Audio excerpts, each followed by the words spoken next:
Hi, everyone, and welcome to another episode of Live Now, where Filippo normally and I would discuss cars that are currently live on Cars and Bids. Filippo is out of town, bathing in marinara sauce, and Nick is here instead. Hi, crazy Nick. You're stuck with me. I'm very happy to be stuck with you. Now, today's focus, we're going to be talking about cars that are live now with no reserve, which are some of our favorite cars. You've sold a lot of cars with us.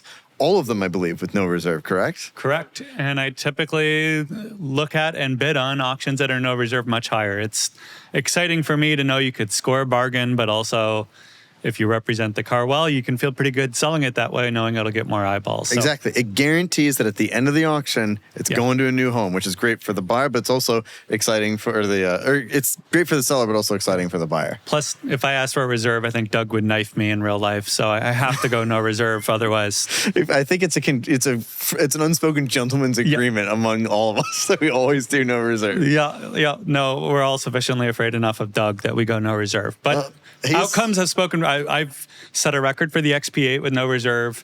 I did way better than I thought I would my P38 when I sold it no reserve. The Quattroporte I was very happy with. So it feels like a gamble when you list it, but you end up being happier in the end. So. Totally. Now, this challenge is we pick 3 cars each to do all of our automotive things, accomplish everything you can't have. We're not counting the mercy of the multiple in the garage. We got to have 3 to do everything. So why don't we go ahead and start with your daily, which I believe is this 2016 Golf R. This is a great choice. Walk us through your thought process. I'm an Audi VW guy at heart. I still have a VAGCOM cable, the unlimited one that you want, you know. So this would be easy to maintain and service. It's very peppy. It's got a back seat. Filippo loves his GTIs, and you can understand why. So this is like the runabout. This would replace my 2014 Ford Focus at home as kind of the it's too nice to be a beater, but it's being used as a car to do car things. Well, the Golf R is nice. The GTI is great too, but I mean, this thing made almost 300 horsepower, which is a lot in a little car. And they were just a little bit nicer. Still got a manual transmission, but they felt like just very well put together for a small hatchback. I'd rather have the R32 had one been listed, but this is going to be an all-around better car for car things. And red is a great color, black interior. Red. This car is well done. I think they'll get a good result. I think they were smart to go no reserve. Right. If you wanted Golf R or something like this, is the one you want. But why do you think they called it Tornado Red? Tornadoes aren't red; they're gray. Yeah. I never really got that. I guess it's like the warning that a tornado is coming. Yeah, I think they or like the storm is like red, and like maybe that's it. They picked red, and then the Germans were like, "Give me an emotion." Then like a dangerous emotion or weather pattern. Or something in America. It's that market. Tornadoes, very afraid in Kansas. Exactly. I guess that's what they're going for. But a great choice. I can't argue with the Golf R. I've actually thought about these cars a number of times. I think they're just like great values, and they're really cool and practical. Everyone who's had one loves it, misses it. Wants to get another. It's a good choice. Now, for my daily, I picked something a little bit more esoteric. So I picked this 2006 Volvo S60R, a deep Filippo car.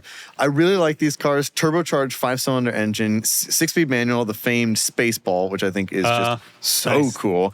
All-wheel drive, of course. I mean, very practical. I also around 300 horsepower, if memory serves me. And I just think they look so cool. Yep. It's just, again, deep if you know sort of car. But the S60R, to me, is just like, with those gauges, too, those beautiful blue gauges, it's just so, like, incredibly European, like, in just perfect 06 Euro. Like, that's just everything. And so I think that was, like, it was just a choice that stood out to me that was a little bit different because there is an M5 that's live on the site right now, which of course is normally that I would pick. It's an 03 Blue Water. Ooh, an LM. Yeah. Comes with the factory wheels. I could give you the LMs. You could go sell them on eBay and I'll give you a cut. Yeah, exactly. Seems like a nice car, but I've been told by a producer that I am not allowed to pick an E39 M5. Oh, I would have picked the E39 had I known you were not picking the E39. I'm not allowed to pick it, so unfortunately. Still never driven one. Well, at some point we'll rectify that, but yeah, of course. In the meantime, S60R. That's my great choice. It's handsome. It's a sports sedan. It fits your moniker very well in terms of a. Despite not having kids, I feel like having a 4-door car is just like what you want for practical. You could throw your tennis rackets and your cello back there. Absolutely, as I have done. Now, the next car is kind of, I think for both of us, is kind of like an enthusiast-y choice. Like not a primary car, but a secondary car that we can use. And this one fits you down to a T. Of course, one it is has so to be. easy. Yes. Yep, B5 RS4. I've bid on these in the Avant. past. I probably will bid on this one. The other cool thing about a reserve is that Cars and Bids employees, or friends of Cars and Bids employees, can bid on them without any insider info. So we've allowed that. But this one is the spec you want, Nagaro Blue. That alone makes it worth considerably more, but is absolutely just makes the color in the car so good. So good. B5 RS4 had, it's already a twin turbo 2.7 liter with plenty of tunability and power, but then Cosworth breathed on it, made it a little bit more powerful. Wide body in the front and back, special wheels, special bumpers. I mean, there's just so many touches to this car. A lot of them you got to be an Audi nut to know, but if you're an Audiophile, this is it. It's hard to beat this. I still think this is cooler than the RS2. I would rather have this in a new RS6 Avant. To me, this is a grail car in terms of Audi. Couldn't agree with you more. There's no slander I would ever level at the B5 RS4. Yeah. I think especially the Avant. The Avant is just so cool. And I think I've only ever seen one. That was that one at Car Week last year. Saw one at Car Week. I think I've seen one or two around, but pretty rare. They used to be only available with they were federalized. Now there's some that are coming in under the 25-year rule, but very rare to see one. Very special. So, and interior wise, it does look more like an S4, but it's an Avant, mm-hmm. and I'm always down for a cool wagon. Well, we kind of briefly touched on it on Friday's podcast, but you were saying that this is not as unreliable as people seem to think. It's got that reputation, but the RS4 is not as bad. I'm mostly going off of a guy that's owned two, so it's more credible than a random Facebook post, but not a statistically significant sample size. But yeah, the 2.7 liter just in this S4 format was known for being somewhat expensive to maintain. Mm-hmm. It can be reliable if you maintain it, but things like the water pump and such are in the bottom of the engine and require engine out and stuff. So it's not going to be easy. I don't want to misconstrue that, but it's not that much harder than a normal B5 S4. So if you're okay with B5 S4 levels of maintenance and reliability, this isn't that much more dramatic. It's not like going from a Murcielago to a Countach or something. Gotcha. Okay. Well, that makes sense. But tremendous car. Can't argue. Now, I chose something a little bit different. Definitely not as cool or hardcore, but a car I love. And that's the R230 SL55 AMG. These cars, again, big supercharged V8 power. I think it's 469 horsepower or 493 horsepower. I just think they are so cool, and they are so inexpensive. These cars are so affordable. We've been lucky enough to sell a lot of them, and the 55 is the one you want. You want the blown V8 because I just think you can get substantially more power out of them very easily with just a pulley and a tune. This one sold for 12. Some of these ones with 36,000 miles, 15. This photo right here, I looked at it briefly and thought it was an SLR. Man, that's just because it's on your mind. The headlights look very similar to an SLR. The general shape does. It's the AMG motor. You're approaching that era. It was very close. Yeah, it's not a big leap to look at this and look at an SLR and say, hey, I certainly see that they're related. Well, and I'll tell you what else is like an SLR. If I can find a close-up picture of it. Boom. The transmission. Engine start. Press start. Yeah. The transmission too, but you still the SLR is like a little button. You got to flip it up, but this you still get the and press and start. They're under. I don't know if they're undervalued. They're relatively affordable for the amount of performance you're getting. They're very handsome. They don't look 20-some years old. At least not to my brain. No, and it doesn't. Well, and granted, you and I are stuck kind of in before 2010. We just lived there. But I think these cars do offer tremendous value. They are nice to drive. It's not like a super sporty experience, but you have big power. Great for road trips. Great for cruising around, which is what I wanted my secondary car to be. Kind of something I would take along PCH and occasionally, blast up the 5 to LA or go out into the desert. Go to Palm Springs or something. And I think this car is just perfect for that. Steve Jobs was famous for buying a new SL every year and never putting a license plate on it. That's right. He had a 55. Yep. So him and I both drive around in cars that aren't registered. Right. So you are Steve Jobs. Basically. But yeah, but the transitive property. You can call me Tim Apple. Right, exactly. I'm going to call you Nick Crazy. Which brings me to the last car. We picked something fun, something sporty, something truly that you don't need to rely on. And you chose this, which I could not believe is being offered with no reserve, but you chose a Ferrari California. Now, the California is often malaligned, but I don't know if you feel this way, but I felt that that's wrong. I think that these cars get a bad rap because everybody says, it was supposed to be a Maserati. The back end is not necessarily its most attractive feature.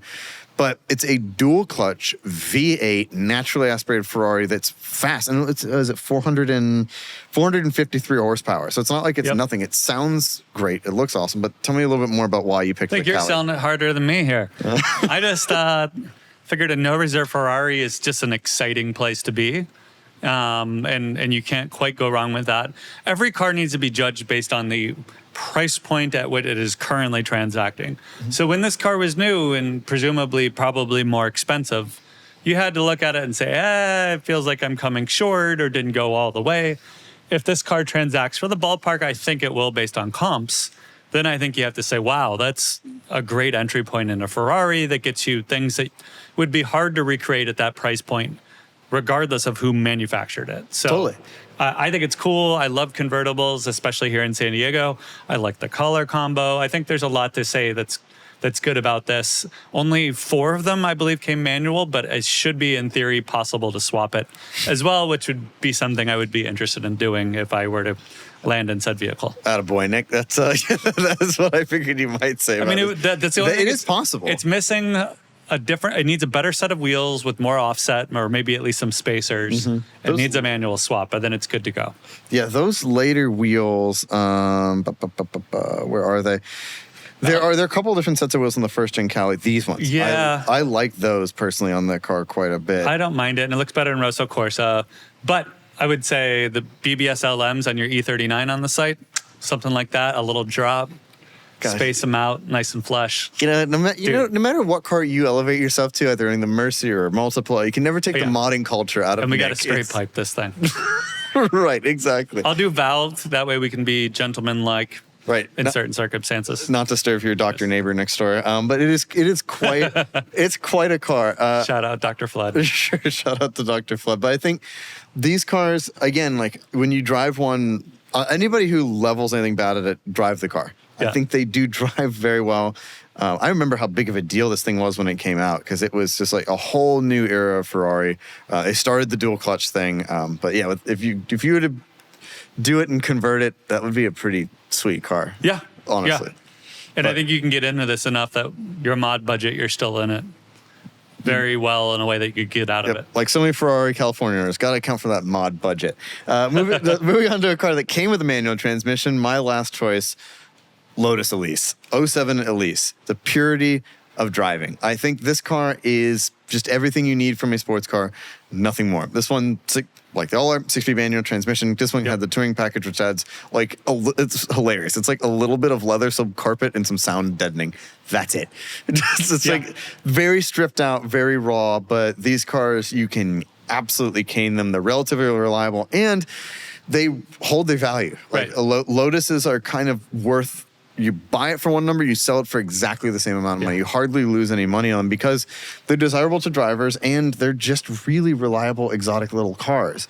And I've always loved the Elise. I think in red it looks phenomenal. And I think to pair with my relatively comfortable manual transmission daily, my more cushy sort of convertible, I think this is like perfect to complement those 3. Yep. And again, I needed a color, with gray and silver. I need red.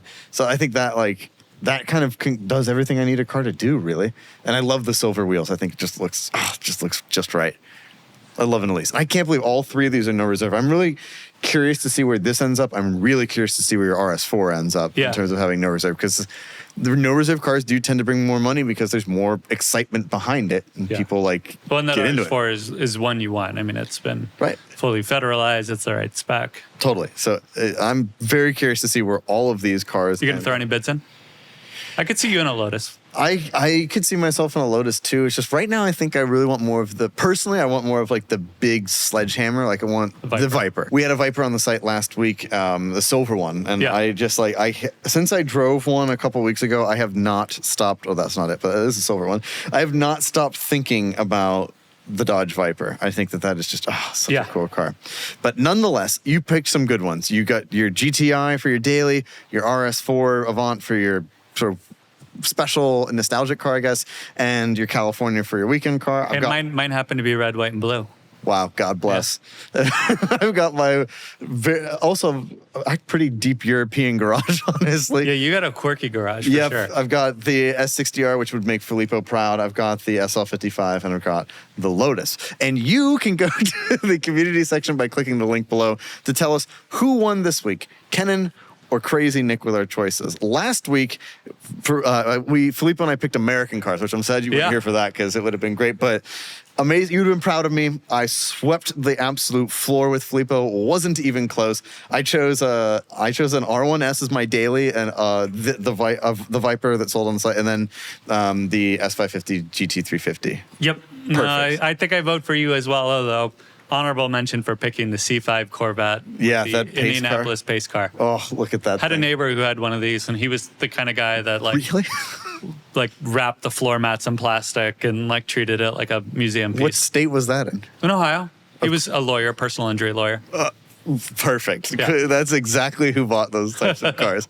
Well, let us know in the community section who won this week, myself or Nick. Nick, thank you for coming on. It's lovely to see you as always. Likewise. You're still just as insane as I've always remembered. And if you're really insane, you can go buy all 6. Something to consider. Something to consider. You could start a dealership on that. Gosh. Thank you all so much for watching. We'll talk to you next week. Goodbye.